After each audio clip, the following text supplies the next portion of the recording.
Tana with WTI.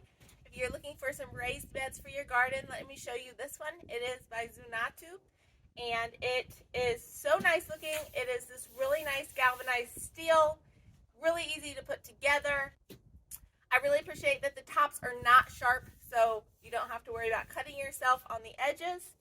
There are poles that go between in two places so that it's extra stable and won't flip out or slide in. This is the 12 foot by 2 foot by 1 foot tall, so you can see about how deep it is. I've been working on putting all of my lawn scraps in here and some kitchen scraps in here for extra fertilizer. In the next few weeks, I'm going to get some manure from a friend of ours and get some really nice topsoil so that it has tons of nutrients for my plants that I'll be able to put in around the beginning of May. Last year I had tomatoes along this fence and it just looked like a hot mess because there was grass growing up. But this year will look so much nicer. They'll be in a nice raised bed. It will not have weeds growing up.